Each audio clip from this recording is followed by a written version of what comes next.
Hoje vamos abordar um assunto que afeta milhões de pessoas que vivem sob o regime da união estável. Você sabia que viver em união estável pode te garantir direitos e proteção legal? E é exatamente esse ponto que nós vamos discorrer ao longo desse vídeo. Roda a vinheta, produção!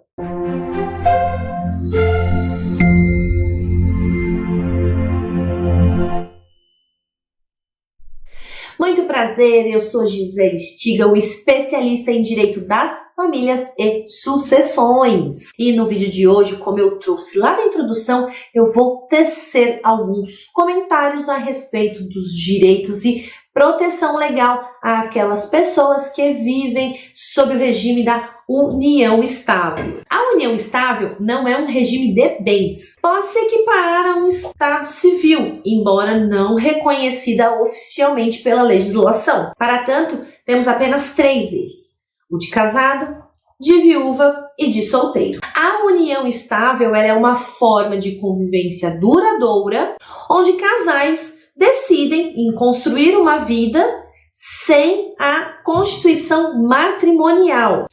Apesar de não ser um casamento oficial, a união estável ela se equipara a esse regime, a esse status marital, e ela é reconhecida pela lei e diversas decisões dos tribunais, obtendo direitos e obrigações similares ao do casamento. Se você está em uma união estável ou conhece alguém que esteja, esse vídeo será de grande valor. Entender os seus direitos é uma proteção legal e fundamental para garantir os seus direitos. E quais são os direitos decorridos de uma união estável?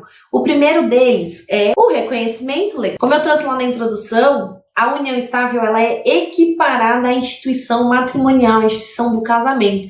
E para isso, a própria Constituição Federal de 88, ela trouxe essa similaridade entre obrigações e deveres. Então, sim, se você vive em regime de união estável, você tem, sim, obrigações para com o seu companheiro ou companheira. Obrigações de fidelidade, de reciprocidade, lealdade, assistência mútua, cuidado com os filhos. O segundo direito advindo de uma pessoa que vive em união estável são os direitos patrimoniais. Isso acontece por quê?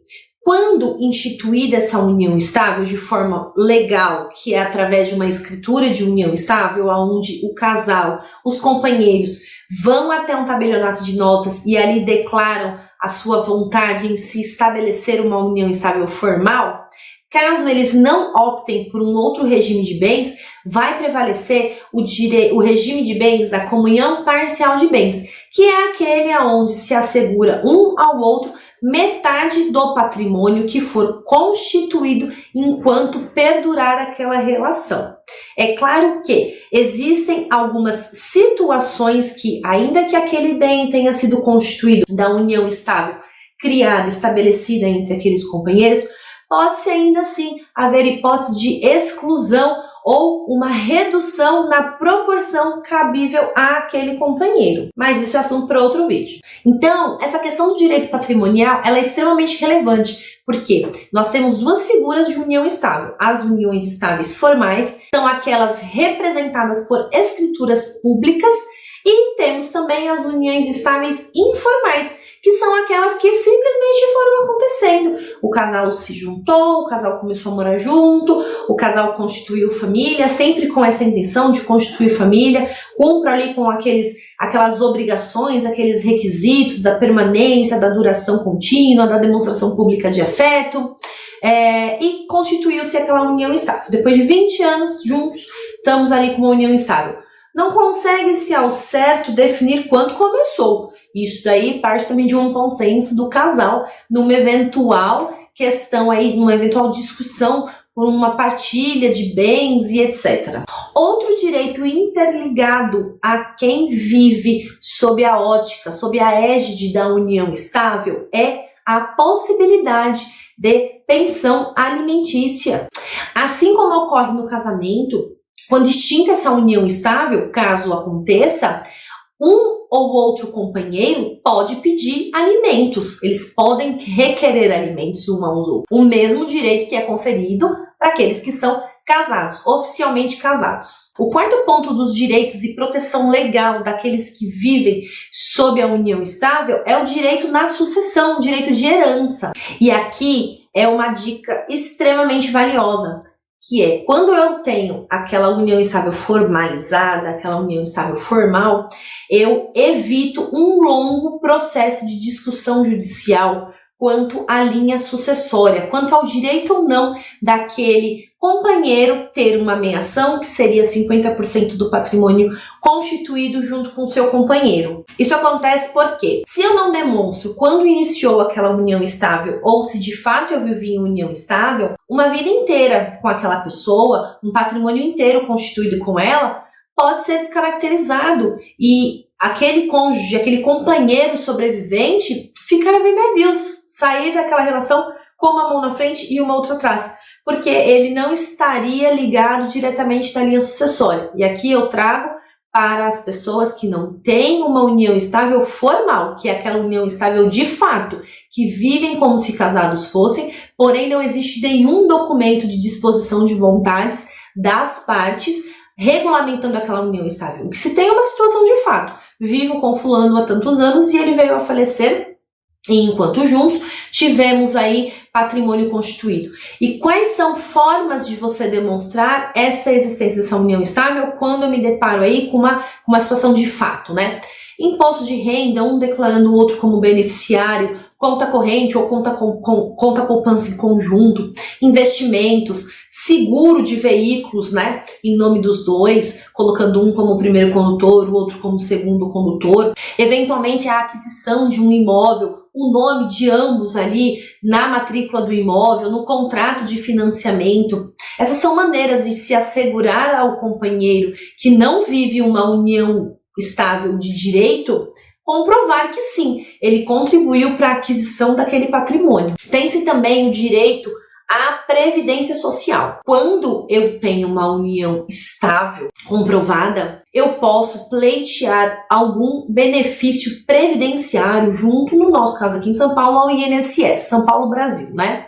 Então, eu reúno documentos que demonstrem essa situação e aqueles documentos que eu trouxe no tópico anterior são os mesmos para que você demonstre ali para a Previdência Social. Então, ao que muitos acreditam, sim, quem vive em regime de união estável pode sim ser beneficiado por alguns benefícios da Previdência Social, desde que, é claro, demonstre ao órgão da Previdência que existia uma situação de dependência econômica, uma dependência financeira do companheiro que faleceu, eventualmente, e a união estável pura e simplesmente, né? Plano de saúde. Aqui está um dos maiores motivos das pessoas irem até o tabelionato de notas e confeccionarem as suas respectivas escrituras de união estável. Se você conhece ou se você, inclusive, já fez isso, deixa aqui no comentário, eu fiz, hashtag eu fiz, que eu quero saber. Que é quando um companheiro trabalha, presta serviço para uma empresa no regime CLT, e aí aquela empresa, ou até de forma autônoma, tem o seu CNPJ, e ele quer colocar a sua companheira no convênio médico. O que os convênios pedem?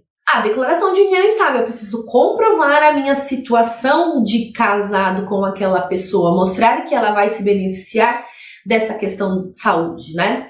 Então, as pessoas vão até os tabelionatos de nota, na sua grande maioria, na sua maçante maioria, e fazem a confecção da união estável para a inclusão do seu respectivo cônjuge no plano de saúde. E uma dica extra, né? O fato de você ter feito a escritura de união estável para incluí-lo ou incluí-la no plano de saúde não retira direitos, não vai servir. Olha, minha companheira só para fim de plano de saúde, para as outras coisas ela não é, tá bom? Uma coisa não tem nada a ver com a outra. Eis aqui um ponto que é pouco observado dentro das relações regidas pela união estável, que é as pessoas que estão em vivência, que convivem sob a égide da união estável, elas são protegidas pela Lei Maria da Penha. Igualmente ocorre dentro dos casamentos, os companheiros dentro da união estável dispõem das mesmas garantias, das mesmas proteções legais que os casados. As mesmas medidas protetivas asseguradas a quem está dentro do casamento, afastamento do lar, restrição de contato, estar ali no mesmo espaço físico, aplica-se também a quem convive sob o regime da união estável. Isso acontece para justamente assegurar, garantir o direito à vida, à liberdade da pessoa que eventualmente seja vítima. É claro que essas características que eu trouxe são relativas à legislação brasileira. Então, se você que é de outro país e porventura